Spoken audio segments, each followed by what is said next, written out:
वह सच्चे देव शास्त्र गुरु के अलावा अन्य रागी द्वेषी देवताओं के पास जाता हो,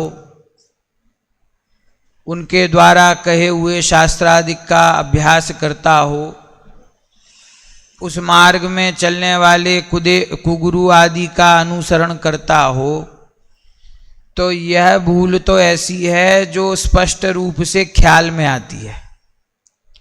लेकिन यह जो निश्चय एवं व्यवहार है, निश्चय और व्यवहार जिस वस्तु स्वरूप को बताते हैं उसका निर्णय है। यदि उस संबंध में कोई भूल होती है तो वो अन्य को तो पता चलती नहीं, स्वयं को पता नहीं चलती कि मेरी क्या भूल है। ऐसी भूलों को पंडित जी साहब ने यहाँ उजागर किया है और उनका अभाव हो उसका उपाय बताया है ना। इसी क्रम में अपन 251 पृष्ठ पर हैं। 251 पृष्ठ पर हमने जो कल बात पढ़ी वो क्या पढ़ी कि निश्चय नय है और व्यवहार नय है, उन दोनों में परस्पर भिन्नता है। वो भिन्नता क्या है कि निश्चय नय स्वद्रव्य परद्रव्य को, उनके भावों को व कारण कार्य आदि को जैसे हैं वैसे बताता है। कौन? निश्चय ने। और व्यवहार ने उन्हीं को परस्पर मिलाकर के कथन करता है। तो परस्पर मिलाकर के कथन किया, ऐसा वस्तु का स्वरूप नहीं है, इसीलिए ऐसे श्रद्धान से मिथ्यात्व होता है। और निश्चय ने जैसा वस्तु का स्वरूप है वैसा ही बताता है, किसी को किसी में नहीं मिलाता है। सो ऐसे श्रद्धान से सम्यक तो होता है, इसीलिए उसका श्रद्धान करना चाहिए, है ना। 251 पृष्ठ पर दूसरा पैराग्राफ, अंतिम पंक्ति। सो ऐसे ही श्रद्धान से सम्यक तो होता है, इसीलिए उसका श्रद्धान करना। ठीक है ना। अब देखिए आगे विषय बढ़ाते हैं। यहां प्रश्न है कि यदि ऐसा है, कैसा है कि आप कहते हैं कि व्यवहार ने का श्रद्धान छोड़ना और निश्चय ने का श्रद्धान करना। यदि ऐसा है तो जिन मार्ग में तो दोनों नयों का ग्रहण कहा है, सो कैसे?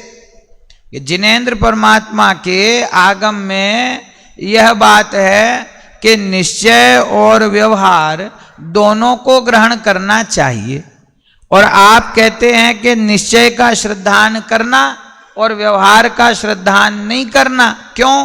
क्योंकि निश्चय सत्यार्थ कथन करता है और व्यवहार असत्यार्थ कथन करता है। तो आपकी बात में और जिनेंद्र परमात्मा की आज्ञा में हमें तो अंतर दिखाई देता है। आगम कहता है दोनों को ग्रहण करो, और आप कहते हो निश्चय का श्रद्धान करो, व्यवहार का श्रद्धान छोड़ दो। ये दोनों बातों का मेल कैसे खाएगा? समाधान, जिन मार्ग में कहीं तो निश्चय नय की मुख्यता लिए व्याख्यान है, उसे तो सत्यार्थ ऐसे ही है ऐसा जानना, और तथा कहीं व्यवहार नय की मुख्यता लिए व्याख्यान है, उसे ऐसे है नहीं, निमित्तादि की अपेक्षा उपचार किया है ऐसा जानना। देखो क्या है, आज पंडित जी साहब कहते हैं कि आगम में जहां भी ये चर्चा है कि दोनों नयों का ग्रहण करना, तो ये बिल्कुल सही बात है, दोनों नयों का ग्रहण करना चाहिए। पर ग्रहण का अर्थ क्या है? तो कहते हैं जब निश्चय नय की मुख्यता से बात होती है तो ऐसा मानना चाहिए कि सत्यार्थ ऐसे ही है, ऐसा जानकर उसको ग्रहण करना। और व्यवहार नय की मुख्यता से व्याख्यान हो तो उसे क्या इन्वर्टेड कोमा में है, ऐसे है नहीं, निमित्तादि की अपेक्षा उपचार किया है ऐसा जानना। जानना दोनों को है, श्रद्धान दोनों नयों का करना है, ग्रहण दोनों का करना है। कैसे करना है? कि निश्चय जो कहता है सो ऐसे ही है, और व्यवहार जो कहता है ऐसे है नहीं, निमित्त आदि की अपेक्षा उपचार से कहा जाता है। देखो ये बहुत समझने वाली बात है। हम कहते हैं कि आत्मा शुद्ध है, तो जब शुद्ध आत्मा की बात करते हैं तो हम क्या कहते हैं कि देखो ये निश्चय नहीं की बात है। किसकी बात है? निश्चय नहीं से आत्मा को शुद्ध कहा जाता है, और आत्मा रागी है, ये कौन से नहीं से कहा जाता है? व्यवहार नहीं से, है ना। तो ये दो कथन है, आत्मा शुद्ध है ये निश्चय नहीं का कथन है, और आत्मा रागी है ये व्यवहार नहीं का कथन है। आत्मा में राग है, वास्तव में तो आत्मा में राग है ये व्यवहार नहीं का कथन है, और आत्मा रागी है ये अशुद्ध निश्चय नहीं का कथन है। परंतु शुद्ध निश्चय नहीं की अपेक्षा से अशुद्ध निश्चय नहीं भी व्यवहार ही माना जाता है। ठीक है, तो ये दो वाक्य हुए, आत्मा रागादि से रहित शुद्ध ये निश्चय नहीं का विषय, और आत्मा राग से सहित है ऐसा कथन वो व्यवहार नहीं का विषय। अब इन दोनों को मानना कि नहीं मानना, और मानना तो कैसे मानना, ये प्रश्न है इस पैराग्राफ में। आगम कहता है दोनों नयों को अंगीकार करना, दोनों का ग्रहण करना। तो कि निश्चय से क्या ग्रहण करना कि आत्मा शुद्ध है, और व्यवहार ने से क्या ग्रहण करना कि आत्मा अशुद्ध है। तो पहला प्रश्न तो मेरा ऐसा है कि आत्मा वास्तव में क्या शुद्ध और अशुद्ध ऐसा दो प्रकार का है? जगत में कोई भी वस्तु शुद्ध और अशुद्ध ऐसी दो प्रकार की है कि निश्चय नय ने आत्मा से रिक्वेस्ट करी कि मैं तुमको शुद्ध बताता हूं सबके सामने, तो तुम शुद्ध बन जाओ, तो कहे हाँ तुम्हारे लिए मैं शुद्ध हूं। और व्यवहार ने कहे कि भैया पूरा जगत मेरी बात मानता है और मैं कहता हूं कि आत्मा अशुद्ध है, तो अब क्या किया जाए कि मैं तुम्हारे लिए अशुद्ध हूं। ऐसा दो प्रकार का आत्मा है? आत्मा तो जो है सो है, जैसा है वैसा है, अनंत गुणों का धारी, पर्याय मात्र से रहित, त्रिकाली ध्रुव कारण परमात्मा वो मैं हूं। अब वो जो वस्तु शुद्ध है उसको निश्चय नय बताता है, जैसी है वैसी बताता है, और व्यवहार नहीं क्या करता है तो कहते हैं कि ऐसे है नहीं, निमित्त आदि की अपेक्षा से उपचार किया जाता है। कि व्यवहार ने कहा कि आत्मा अशुद्ध है, तो उसने अशुद्धता कैसे जाना कि वो जो राग का संयोग है ना, जो राग का निमित्त है, उस राग के संयोग को देखकर उसने आत्मा का कथन किया कि यह संसारी जीव जो है ये रागी है और सिद्ध परमात्मा शुद्ध है। समझ में? तो ये अब हमको नक्की ये करना है कि दोनों को ग्रहण करना कि नहीं, कि दोनों को ग्रहण करना। तो कैसे ग्रहण करना कि निश्चय नय ने जो कहा वह सत्यार्थ ही है, वस्तु ऐसे ही है, और व्यवहार ने जो कहा कि आत्मा रागी है, तो उसमें क्या सिद्धांत लागू करना? ऐसे है नहीं, निमित्त आदि की अपेक्षा उपचार किया है।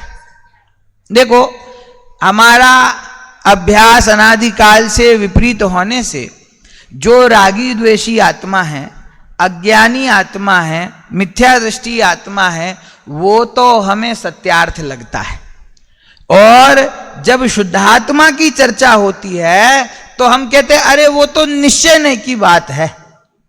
हमारा टोन बदल जाता है ना, बात करने का वजन बदल जाता है। आत्मा शुद्ध है, हाँ हाँ वो समय सार में आता है, वो निश्चय नहीं की बात है, वो निश्चय नहीं से शुद्ध है। और आत्मा रागी है, हाँ ये मेरी बात है, ये संसारी जीव है, संसार अवस्था में वो रागी है, द्वेषी है, विकारी है। तो विकार को उसको तो अपना स्वभाव मानता है, और जो शुद्धता है उसको निश्चय नहीं का विषय है, ऐसा कह करके गौण कर देता है। जबकि आगम क्या कहता है कि जो निश्चय के द्वारा कथन किया गया सो वस्तु ऐसे ही है, ऐसा जानना।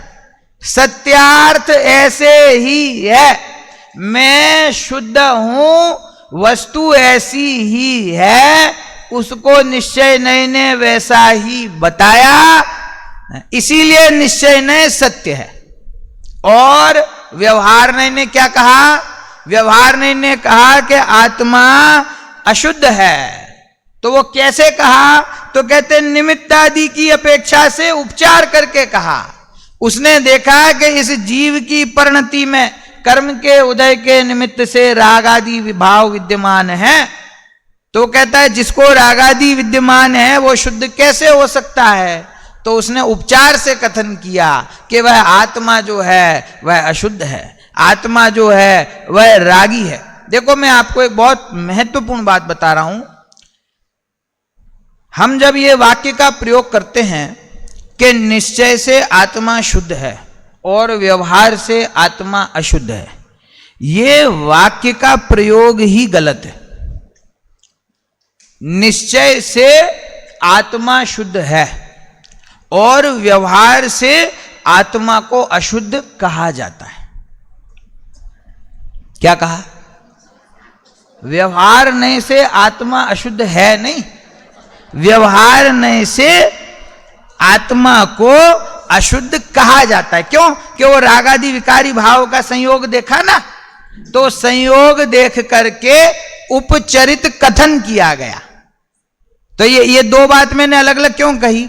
निश्चय ने जैसा वस्तु का स्वरूप बताता है वैसी ही वस्तु है, सत्यार्थ ऐसे ही है ना। और व्यवहार ने जो वस्तु बताता है वस्तु वैसी है नहीं, उपचार से कथन किया हुआ है। इसीलिए दोनों नयों का समान वजन हमारी बुद्धि में नहीं होना चाहिए कि निश्चय नय से शुद्ध है और व्यवहार नय से अशुद्ध है। ऐसी कोई भी वस्तु जगत में नहीं है। वस्तु तो देखो, वस्तु तो स्वभाव से शुद्ध है। उस स्वाभाविक वस्तु को उसके स्वभाव से देखकर जो नय कथन करता है उस नय को हम शुद्ध नय कहते हैं, उस नय को हम निश्चय नय कहते हैं। और जो उसको संयोग को देखकर कथन करता है उस नय को हम व्यवहार नय कहते हैं। देखो जो वस्तु है जगत में वो नय आधारित है क्या? आप समझे मेरी बात? वस्तु जो है वो नय आधारित वस्तु है क्या? वस्तु को होने में निश्चय की अथवा व्यवहार की पराधीनता है क्या? वस्तु तो जैसी है वैसी है। तो फिर ये निश्चय कहता है कि हे वस्तु तू शुद्ध है और व्यवहार कहता है ये वस्तु अशुद्ध है, तो उन नयों के चक्कर में वस्तु अपने वास्तु को बिगाड़ दे क्या? समझ गया? वस्तु तो जैसी है वैसी है। तो निश्चय नहीं कहता है कि देखो जैसा तुम्हारा स्वरूप है मैं तो वैसा ही कहूंगा। तो अगर जैसा मेरा स्वरूप है तुम वैसा ही कहोगे तो हम तुमको शुद्ध नय का नाम देंगे, निश्चय नय का नाम देंगे। और अगर तुमने कुछ लाग लपेट करी, अगर तुमने कोई निमित्तादि को पकड़ा, अगर तुमने कोई संयोग को देखकर उपचार से कथन किया तो हम तुमको व्यवहार नय का नाम देंगे। नय जो हैं वो नयों के नाम इस बात से निश्चित किए गए हैं कि वो वस्तु को किस प्रकार से अपना विषय बनाते हैं। वस्तु नय के कारण से नहीं है, उस वस्तु को समझने के लिए नय बनाए गए हैं। अग्नि है वो उष्ण है, वो किस नय से? ये कथन कितना बढ़िया रहेगा कि अग्नि निश्चय से उष्ण है और व्यवहार से ठंडी है। ऐसा है क्या? है नहीं है। तुरंत आवाज आई।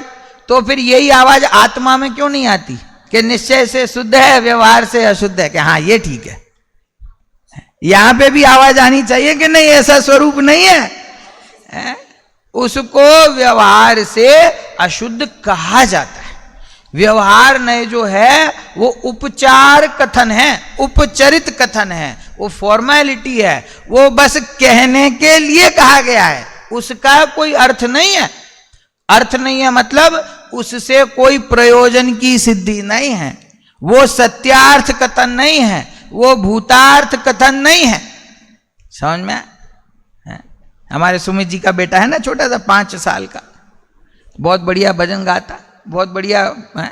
उसको इतना स्मरण होना, इतना भजन बोलना, कॉन्फिडेंस से 500 आदमी बैठे हैं उनके सामने गाना और जिद करके गाना, माइक छीन के गाना, है ना। तो हमने सुमित जी से कहा वाह सुमित जी कितना संस्कारी बच्चा है। तो सुमित जी ने कहा पंडित जी आपका ही है?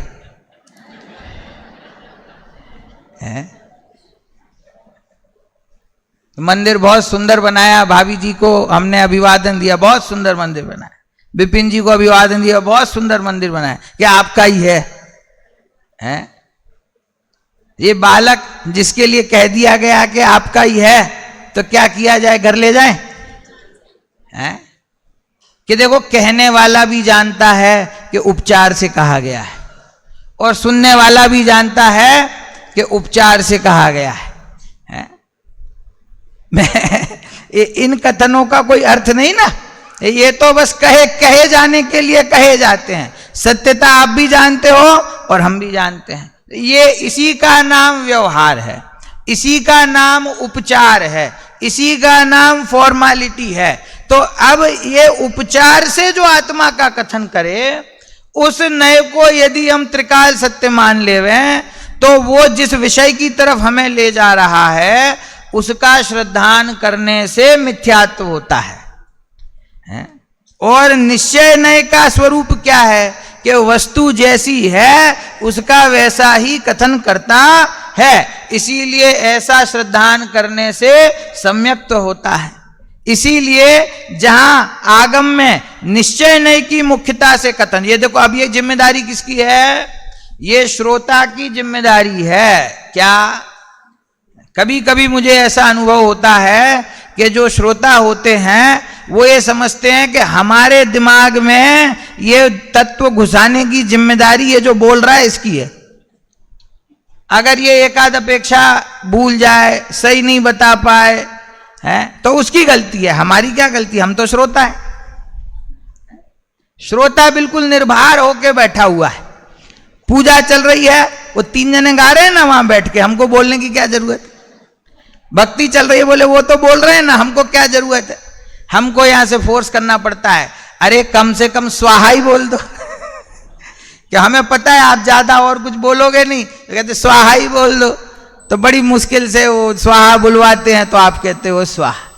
ये जो अन्य मत में जैसे चलता है ना कि एक पंडित बाहर से आया, उसने अगड़म बगड़म संस्कृत में बोले छंद, और उसने कहा डालो घी, डालो पानी, स्वाहा स्वाहा स्वाहा, हो गई पूजा, चलो मिल गया तुमको पुण्य। ऐसी व्यवस्था नहीं है यहाँ पे, है? जैसे अपने भाव होते हैं उसके अनुसार कर्म बंधता है। पुण्य भी तब मिलेगा जब तुम्हारे भाव होंगे। पंडित जी के जैसे भाव होंगे उसका पुण्य उनको मिलेगा, आपको नहीं मिलेगा। थोड़ा तो प्रयत्न करना पड़ेगा ना कि ये अपेक्षाएं, ये न्याय, ये युक्ति, ये आचार्य देव ने एक बार हमको समझा दी। निश्चय किसको कहते हैं, व्यवहार किसको कहते हैं, उसका स्वरूप क्या है, उसके भेद प्रभेद क्या हैं, उनको विषयों पर कैसे लागू करना। अब उसके बाद ये आपकी जिम्मेदारी है कि जब आपने शास्त्र में पंक्ति पढ़ी कि आत्मा अशुद्ध है, तो कोई वक्ता, कोई विद्वान सामने बैठा हो या ना बैठा हो, आपको ये ख्याल आना चाहिए कि ये निमित्त की प्रधानता से, उपचार से किया हुआ कथन है, इसीलिए इसको सत्यार्थ मान के अंगीकार नहीं करना। और जब शुद्धात्मा की बात आए तो चूंकि यह निश्चय का कथन है, इसीलिए वस्तु ऐसी ही है ऐसा जान करके, यह कथन सत्यार्थ है ऐसा मान करके उसको अंगीकार करना। देखो मैं कहता हूं कि क्या हम सिर्फ नाम से चिढ़ते हैं क्या, कि ये जो निश्चय जो है ये नाम से चिढ़ते हैं, नाम से। ये निश्चय मतलब हमको नहीं सुनना, हम तो व्यवहार वाले हैं। अरे तुम निश्चय का नाम बदल के कुछ और रख दो, हमें उससे कोई फर्क नहीं पड़ता। निश्चय मतलब क्या, जगत में भी हम निश्चय शब्द का प्रयोग कब करते हैं, ऐसा ही है जब ये निर्णय किया जाता है तो कहते हैं निश्चित हो गया। क्या कहते हैं, निश्चित, ये वही शब्द है, निश्चित हो गया। आत्मा कैसा है कि आत्मा शुद्ध है, ये आचार्य देवों ने सच में निश्चित किया। तो उस निश्चित पने को जो बताता है उसका क्या नाम रखें, ये निश्चय रख दिया। आप उसको शुद्ध नहीं कहना चाहो शुद्ध नहीं कह लो, आप उसको पारमार्थिक नहीं कहना चाहो पारमार्थिक कह लो, समझ में। आप उसको परम शुद्ध कह लो, जो कहना है कहो, शब्द से कोई फर्क नहीं है। आधी लड़ाई तो इसी बात की है कि साहब ये निश्चय का कथन है कि व्यवहार का, यदि निश्चय का है तो हमको स्वीकार नहीं है क्योंकि हम तो व्यवहार वाले हैं। भैया निश्चय का कथन मतलब वस्तु जैसी है उसकी वैसी की वैसी बात जो आचार्य देव ने बताई, जो भगवान की वाणी में आई। ये 6 द्रव्य का स्वरूप है, उसमें यह जीव द्रव्य है, वो ज्ञान आदि अनंत गुणों से सहित है। वह जीव है, उसमें रागादि विकारी भाव उसकी प्रणति में होते हैं, परंतु उनको अपनी दृष्टि का विषय नहीं बनाना। जो उसके अंदर त्रिकाली ध्रुव भगवान आत्मा छुपा हुआ है, जो द्रव्य कर्म भाव कर्म नो कर्म से रहित है, उसको अपना विषय बनाना। ये जो क्रम से विषय को आचार्य देव ने आगम में हमें समझाया है उसको वैसे ही ग्रहण करना, और उसको ग्रहण करने के लिए ये निश्चय और व्यवहार की जरूरत पड़ती है, और उस जरूरत को सही समय पे सही प्रयोग करना ये हमारी जिम्मेदारी है, समझ में। इसीलिए कोई नाम का कोई विरोध नहीं है, और ये बात सिर्फ व्यवहार की रुचि वालों के लिए नहीं है, ये निश्चय वालों के लिए भी है। इनको भी व्यवहार का नाम सुन के इनके रोंगटे खड़े हो जाते हैं। ये व्यवहार है, क्रिया क्रिया क्रिया, दूर करो इसको।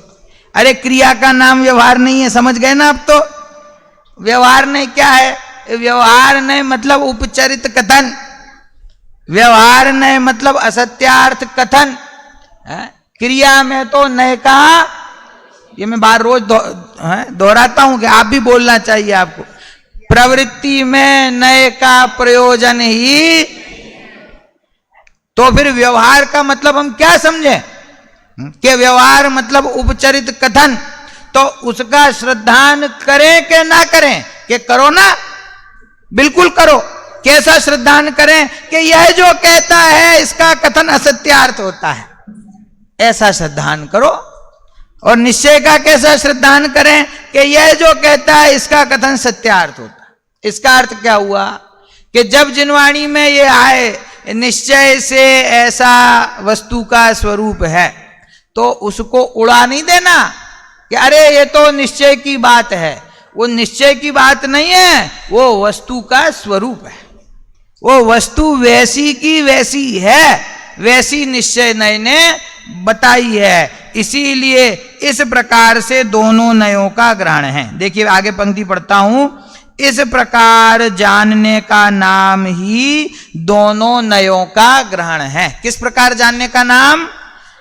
कि निश्चय नय ने जो कहा वो सत्यार्थ ऐसे ही है, और व्यवहार नय ने जो कहा वो सत्यार्थ ऐसे है नहीं, परंतु निमित्त आदि की अपेक्षा उपचार से कहा जाता है।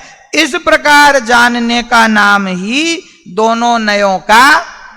अब देखिए आगे, तथा दोनों नयों के व्याख्यान को समान सत्यार्थ जानकर ऐसे भी है और ऐसे भी है, इस प्रकार ब्रह्म रूप प्रवर्तन से तो दोनों नयों का ग्रहण करना नहीं कहा है।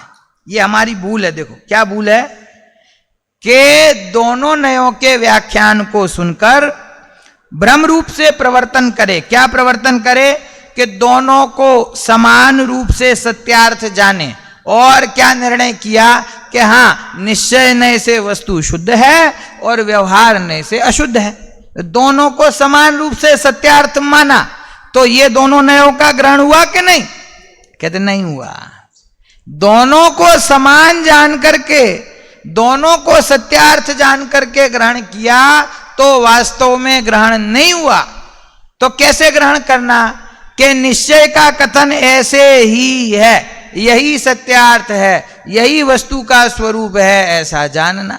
और व्यवहार ने जो कहा ऐसा है नहीं, निमित्त आदि की अपेक्षा से कहा जाता है, उपचार से कहा जाता है।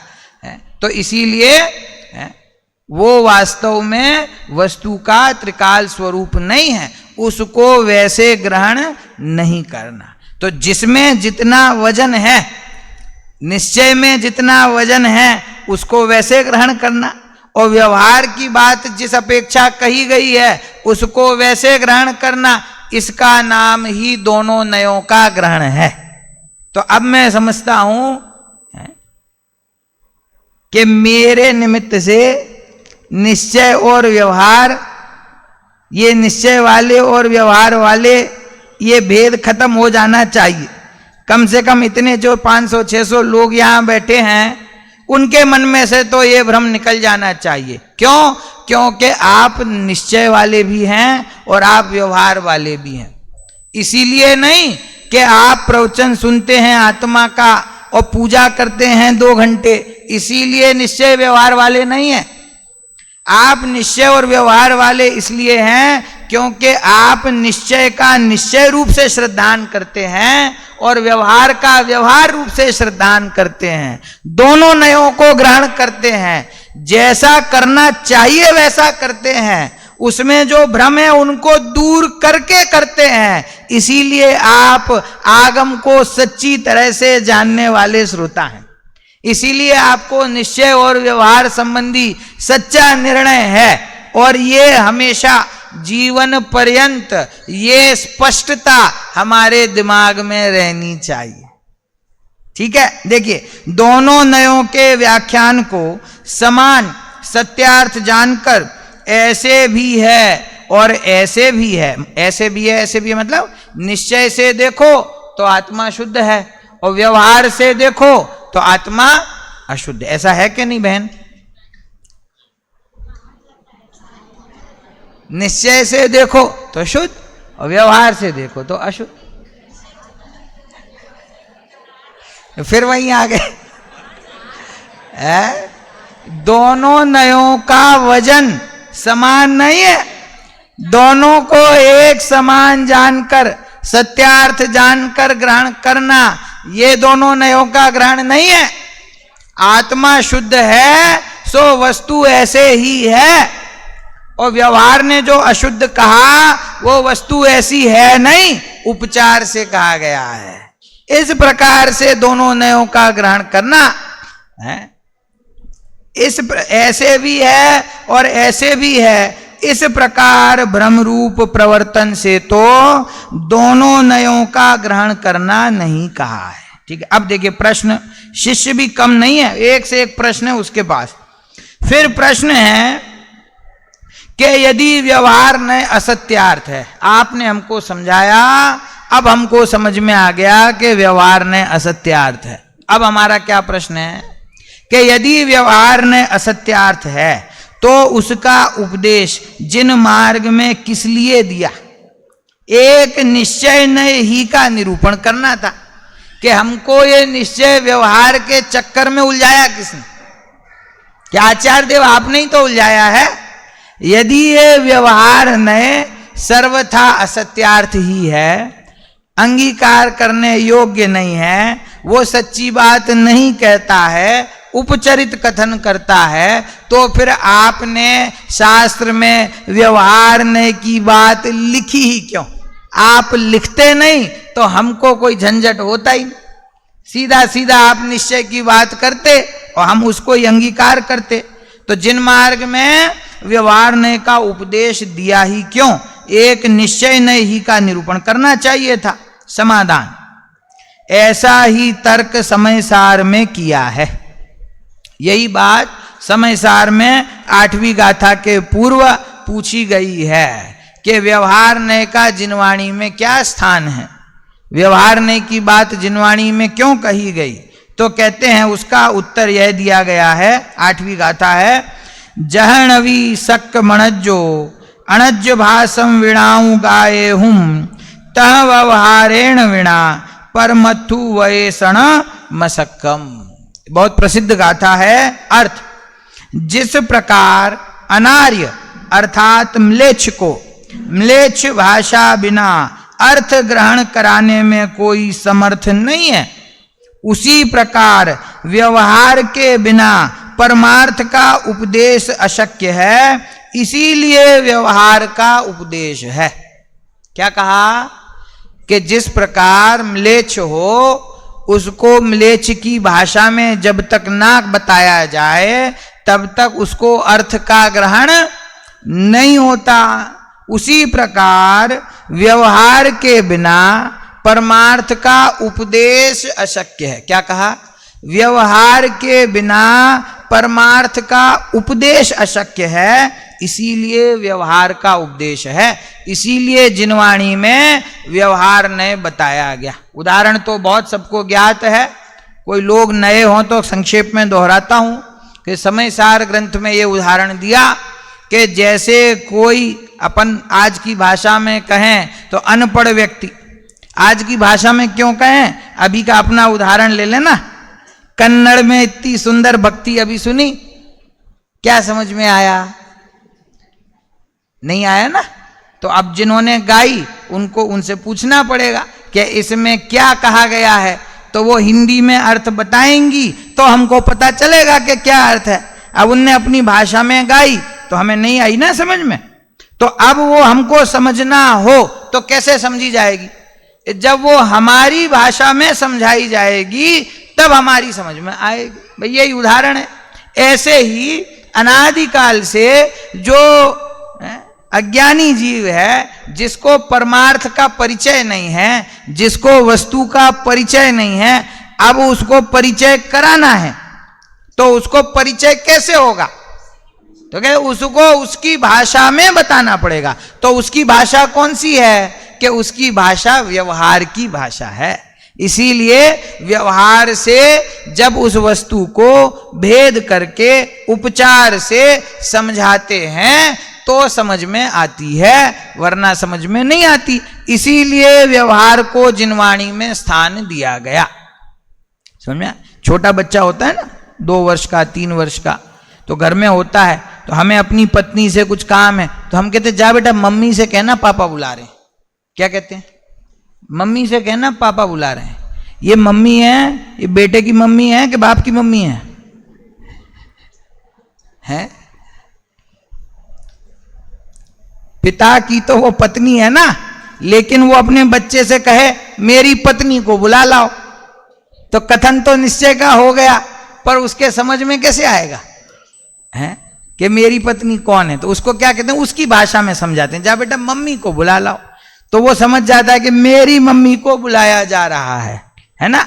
ऐसी व्यवहार की भाषा है कि आचार्य देव जंगल में अपने ध्यान में लीन बैठे हैं और धर्म के पिपासु जीव उनके पास पहुंचे हैं और इंतजार कर रहे हैं कि कब महाराज की आंखें खुलें और कब हमको उपदेश मिले। और उनके महाभाग्य से आचार्य देव की आंखें खुलें, स्वानुभूति से उनका उपयोग च्युत हो और आंख खुली, सविकल्प दशा में आए और सामने जीव बैठे हैं। उन्होंने कहा महाराज हमको ये संसार से भय लगता है, इससे छूटने का उपाय बताइए।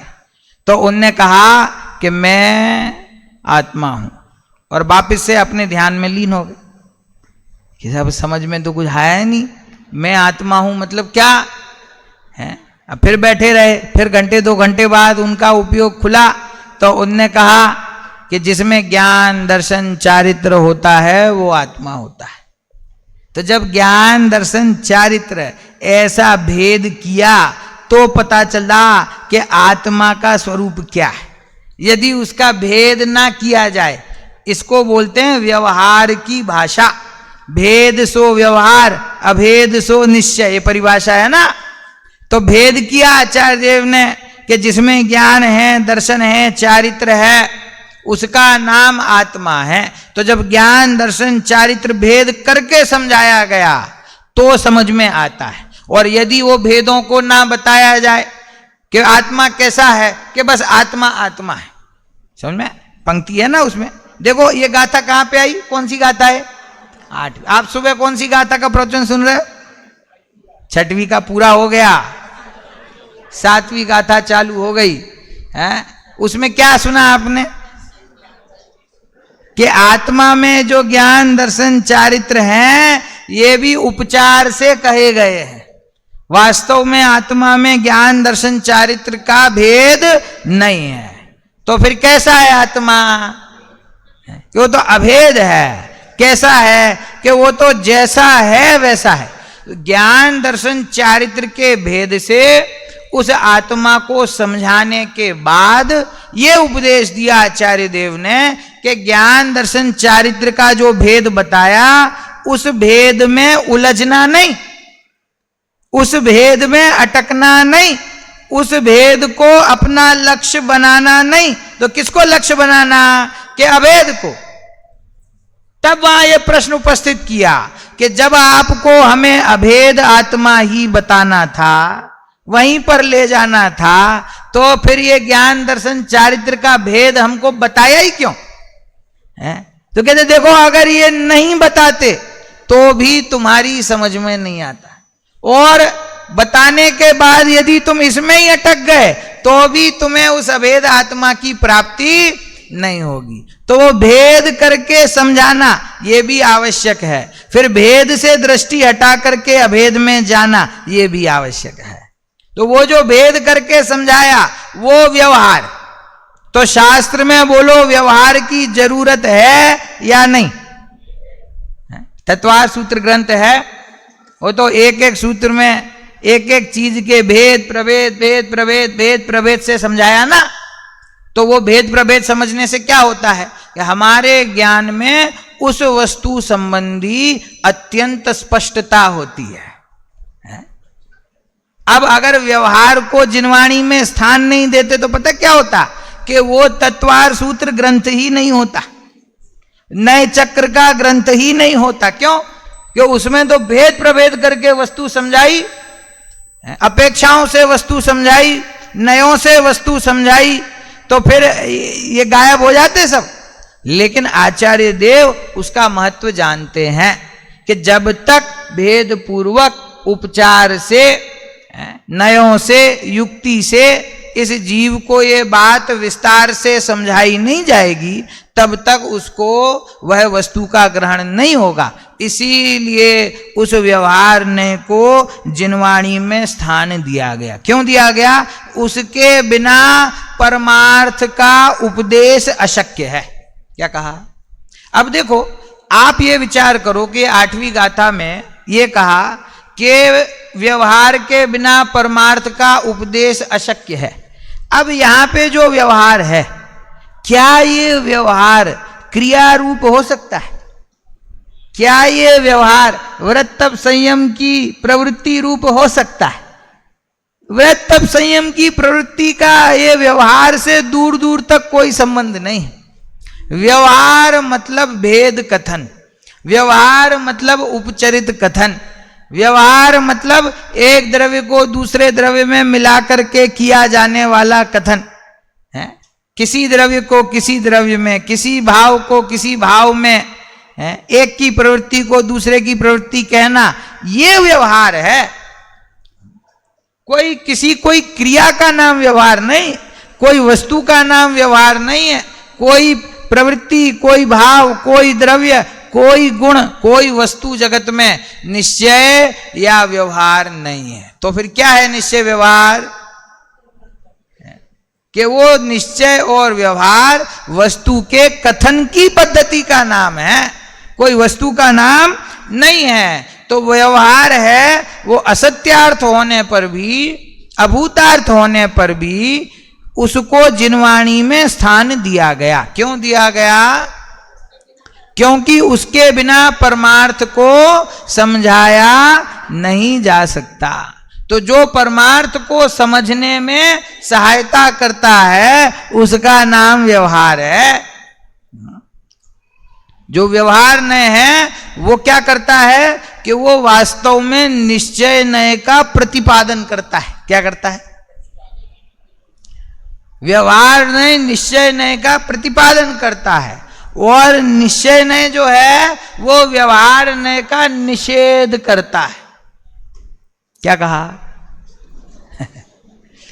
फिर से और थोड़ा सरल करते हैं कि जो व्यवहार नय है वो प्रतिपादक है और निश्चय नय है वो प्रतिपाद्य है। मतलब व्यवहार नय निश्चय नय की तरफ जीव को ले जाता है, और निश्चय नय का काम क्या है कि निश्चय नय निषेधक है और व्यवहार नय निषेध्य है।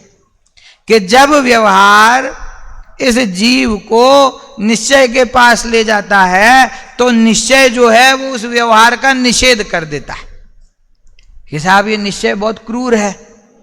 व्यवहार ने तो उसकी मदद करी और उसने व्यवहार का निषेध कर दिया कि देखो इसमें क्रूरता की कोई बात नहीं, ये तो वस्तु का स्वरूप ही ऐसा है। आप एक बड़े सरकारी मंत्रालय में गए किसी काम से, मंत्री से मिलने, तो पहले मंत्री के पीए से मिलना पड़ता है, उसको बताना पड़ता है हमको ये काम है, कि ठीक है साहब आपका अपॉइंटमेंट कल 12 बजे का है, आ जाइए। तो आप गए कल, तो वो मिला कि चलो आपको लेके चलें केबिन में। तो वो आया, केबिन के दरवाजे पे रुक गया, बोला अंदर मंत्री साहब बैठे हैं, आप बात कर लीजिए। कि तुम क्यों बाहर रुकते हो, तुम भी चलो ना। कि भैया हमारी अथॉरिटी यहीं तक है, इस दरवाजे के अंदर जाने की परमिशन हमारे पास नहीं है, हमारा काम था आपको यहां तक लाने का, भैया हमारा काम पूरा हो गया, इसके आगे हमारा प्रवेश निषिद्ध है। ये ही संबंध निश्चय और व्यवहार में है। व्यवहार इस जीव को, जीव का स्वरूप भेद प्रभेद पूर्वक उपचार से, युक्तियों से, जैसे समझ में आए वैसे समझा करके उसको अपने स्वभाव के पास ले आता है, निश्चय के पास। और निश्चय कहता है कि हाँ तुम ले आए, अच्छा हुआ, अब तुम्हारा काम खत्म, अब हम इसको शुद्धात्मा की प्राप्ति कराएंगे, शुद्ध वस्तु का स्वरूप बता करके उसका अनुभव कराएंगे, जिसमें कोई भेद नहीं, जिसमें कोई प्रभेद नहीं, जिसमें कोई नय नहीं, जिसमें कोई युक्ति नहीं है, सब समस्त अपेक्षाओं से जो निरपेक्ष है, समस्त उपाधियों से रहित जो निरुपाधि है, ऐसी वस्तु वो निश्चय नय का विषय है। तो व्यवहार ने क्या करता है? व्यवहार ने निश्चय नय का प्रतिपादन करता है, और निश्चय नय क्या करता है? वो व्यवहार नय का निषेध करता है। ये ही उन दोनों की सार्थकता है। यदि व्यवहार नय निश्चय नय का निषेध करे और अपने आप को स्थापित करे तो वो व्यवहार नय झूठा है। व्यवहार नय, उसकी उपयोगिता क्या है कि वो व्यवहार नय निश्चय का प्रतिपादन करे, उसमें ही उसकी उपयोगिता है। और निश्चय नय यदि व्यवहार को अपना हितैषी मान करके अंगीकार कर ले तो निश्चय नय झूठा। निश्चय नय का काम है उस व्यवहार का निषेध करना, समझ में? ऐसा ही उन दोनों की जोड़ी है, यही उनका संबंध है। व्यवहार का काम निश्चय का प्रतिपादन और निश्चय का काम व्यवहार का निषेध। ये वस्तु का स्वरूप है, ये उसको समझने की पद्धति है, ये निश्चय और व्यवहार के द्वारा वस्तु का निर्णय करना, आगम का अभ्यास करना, उसका ये तरीका है। ये अभी हम क्या सीख रहे हैं, मैं आपको बोलूं, अपन क्या बोलते हैं, मैनर्स बोलते ना, मैनर्स। ये जिनवाणी को पढ़ने का मैनर्स है कि निश्चय को कितनी तवज्जो देना और व्यवहार को कितनी तवज्जो देना, ये जिनवाणी के अभ्यास करने का तरीका है। अब अभी तरीका ही नहीं सीखे। जिनवाणी में कहा आत्मा शुद्ध है, हाँ सही बात है, निश्चय से ये बात सही। फिर कहा कि व्यवहार से अशुद्ध है, कि हाँ ये बात भी सही है, व्यवहार से अशुद्ध है, निश्चय से शुद्ध है। ये भैया तुम में अभी मैनर्स नहीं जिनवाणी पढ़ने के हैं, अभी एटिकेट्स नहीं है, पहले उसका अभ्यास करो। कि निश्चय ने जो कहा सो वस्तु ऐसे ही है, ऐसा जान करके उसका श्रद्धान करना। और व्यवहार ने जो कहा वस्तु ऐसी है नहीं, वो तो निमित्त आदि को देखकर उपचार से ऐसा कथन किया जाता है। इस प्रकार से निश्चय और व्यवहार को समझना चाहिए। तो यहां क्या कहा? उसी प्रकार व्यवहार के बिना परमार्थ का उपदेश अशक्य है, इसीलिए व्यवहार का उपदेश है। तथा इसी सूत्र की व्याख्या में ऐसा कहा है कि व्यवहार नयो नानुसर्तव्य, व्यवहार नयो न अनुसर्तव्य, व्यवहार नय जो है वो अनुसरण करने योग्य नहीं है। व्यवहार नय का काम क्या है कि वो व्यवहार नय के माध्यम से हम निश्चय तक पहुंच गए, अब इसके बाद में व्यवहार नय का कोई काम नहीं। व्यवहार नय को यहां पर छोड़ देना चाहिए। यदि अभी भी व्यवहार का विकल्प बना रहेगा, अभी भी व्यवहार उपादेय लगेगा, तो फिर वहां से आगे नहीं बढ़ पाएंगे। बहुत सरल उदाहरण दे दूं कि नदी पार करनी है, नदी के इस किनारे पर हैं कि कैसे पार की जाए, कि साहब नाव में बैठ करके पार होगी। तो नाव में बैठे और नाविक ने दूसरे किनारे पे हमको पहुंचा दिया। तो कि साहब उतरो, कि नहीं, आपकी नाव है ना, ये बहुत उपकारी है, यदि ये नाव नहीं मिलती तो हम ये दूसरे किनारे पर कैसे आते। तो जिसने हमारा उपकार किया हो हम उसको भूलते नहीं हैं, हम कृतज्ञ नहीं हैं, हम कृतज्ञ हैं, हम सज्जन हैं। ये नाव ने हमारा उपकार किया, अब हम इसको कभी छोड़ेंगे नहीं। कि साहब काय को मेरा टाइम खोटी करते हो, वो नाविक क्या कहेगा, पैसे दो मेरे और चलते बनो। कि नहीं, हम तो इसमें से उतरेंगे ही नहीं, इसने हमको नदी पार कराई, इसका कितना उपकार है, यदि ये नाव नहीं होती है तो हम इस पार आ ही नहीं पाते। बोलो कितनी समझदारी है इसमें। कि भैया यदि उतरना तो पड़ेगा ही, तो वो प्रश्न करता है कि यदि उतरना ही था तो फिर हमको बिठाया क्यों, जब उतारना था तो हमको बिठाया क्यों। क्या कहते हैं भैया, समय पर बैठना भी जरूरी है और सही समय पर उतरना भी जरूरी। बैठते नहीं तो भी नदी पार नहीं होती, और उतरोगे नहीं तो भी अपने लक्ष्य को नहीं प्राप्त कर सकते। ये ही व्यवहार का रोल है मोक्ष मार्ग में, नाव की तरह। कि जब वस्तु समझ में नहीं आ रही थी तो व्यवहार का सहारा लेकर के उससे हमने वस्तु का निर्णय किया, और जब वस्तु का निर्णय हो गया तो उस व्यवहार ने को हम भूल गए। फिर देखो आगे व्यवहार ने वालों को दुख लग रहा होगा कि बार बार व्यवहार का निषेध करते हैं, अब देखो निश्चय का निषेध करते हैं। ये व्यवहार ने को छोड़ करके निश्चय नय में आ गए।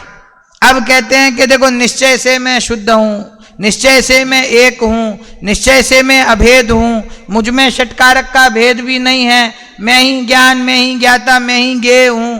कि देखो ये जो तुमको निश्चय नय पकड़ में आ गया है ना, ये निश्चय नय भी एक विकल्प है। जब तक इस विकल्प में रुके रहोगे तब तक तुम्हें निर्विकल्प भगवान आत्मा की अनुभूति नहीं होगी। तो क्या करना कि निश्चय नय ने जो भगवान आत्मा बताया उस भगवान आत्मा को ग्रहण करना और निश्चय नय को भूल जाना। देखो ये जो जैन धर्म है ना, इसमें हम क्या कहते हैं, परस्परोपग्रहो जीवानाम, एक दूसरे का उपकार करना ये जीवों का कार्य है। पहली बात तो ये अर्थ बहुत स्थूल है, तत्वार सूत्र में आप पढ़ लेना जहां भी आया है, परस्परोपग्रहो जीवानाम। हम जैन है ना, तो हम हमेशा दूसरे का उपकार करते हैं, दूसरों की मदद करते हैं। जैसे जैसे अध्यात्म में गहरे उतरेंगे तो पता चलेगा ये परोपकार का नहीं, स्वार्थ का धर्म है। कौन सा स्वार्थ? कि साहब ये क्या कह रहे हो आप, कलंक लगा रहे हो हमको, स्वार्थ का धर्म है। अरे बाहर के पैसे की वैभव की बात नहीं है, स्वार्थ का धर्म है मतलब जब व्यवहारने की जरूरत पड़े ना तब उसको भाई बना लेना, और जब जरूरत खत्म हो जाए उसको छोड़ देना, फिर निश्चय को पकड़ लेना, फिर जब उसकी जरूरत खत्म हो जाए उसको भी छोड़ देना। ये कला नहीं सीखोगे तो अपने शुद्धात्मा को नहीं पाओगे। तो के साथ व्यवहार और निश्चय बुरा मान जाएंगे, बुरा मान जाएंगे। उनका काम ही यही है। आपको लग रहा है वो बुरा मान जाएंगे, उनका काम ही यही है, उनकी उपयोगिता ही ये है, उनका सदुपयोग ही ये है कि भैया जब तुम्हें वस्तु का स्वरूप नहीं समझ में आ रहा तो भेद प्रभेद पूर्वक वस्तु को समझ लो, और जब समझ में आ गया तो सारे विकल्प छोड़ करके उसका अनुभव कर लो। तो व्यवहार और निश्चय दोनों मिलकर के ये विचार करते हैं कि इस अज्ञानी जीव को संसार समुद्र में से निकाल करके और हमने मोक्ष के दरवाजे तक पहुंचा दिया, ये हमारा जीवन सार्थक हो गया। जैसे बेटी का ब्याह करके हम सोचते ना बस धन्य हो गया जीवन, जो करने योग्य कार्य था कर दिया, उसको जहां पहुंचाना था पहुंचा। निश्चय व्यवहार भी आपको सिद्ध दशा में विदा करके दोनों गले मिलके खुश हो जाते हैं, देखो हमारा जो काम था हमने कर दिया, इसको सिद्ध दशा में पहुंचा दिया है? और तुम उसको पकड़ के रो कि नहीं हम व्यवहार को नहीं छोड़ेंगे, नहीं हम तो निश्चय को नहीं छोड़ेंगे। तो जब तक पक्ष में रहोगे तब तक पक्षातिक्रांत आत्मा नहीं मिलेगा। दोनों को ही छोड़ना है, पहले दोनों को ग्रहण करना है और फिर दोनों को छोड़ना है। ये ही मोक्ष मार्ग में आगे बढ़ने की कला है।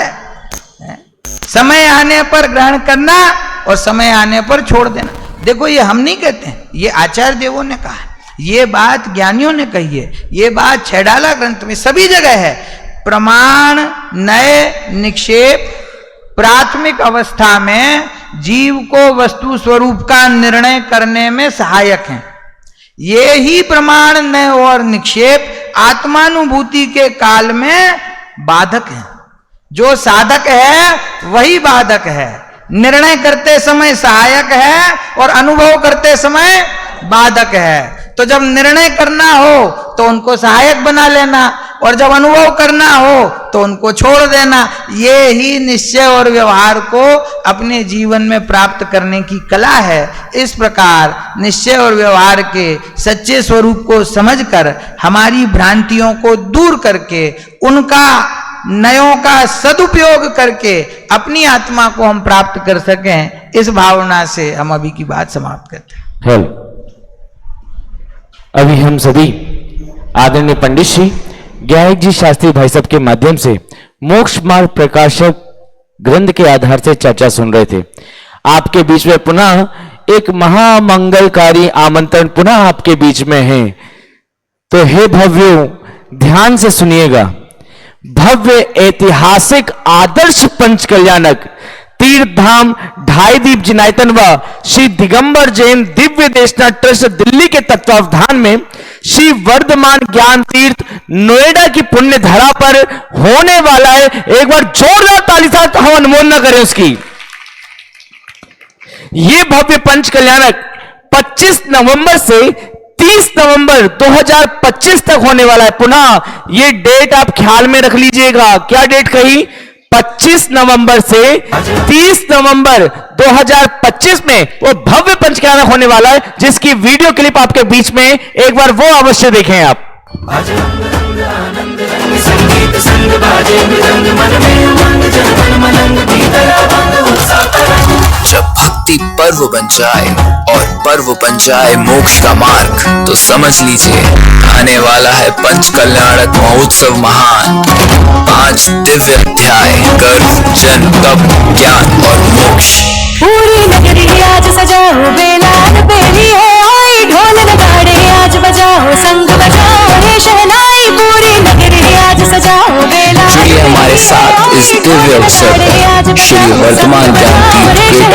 आनंद अंदर में छाया रे, मंगल अवसर ये आया रे। नर नारी कर लो तैयारी आज उत्सव की, मन हर खाया रे भाया रे। मंगल अवसर ये आया रे, नर नारी कर लो तैयारी महोत्सव की। पूरी नगरी आज सजाओ बेलाल बेली है।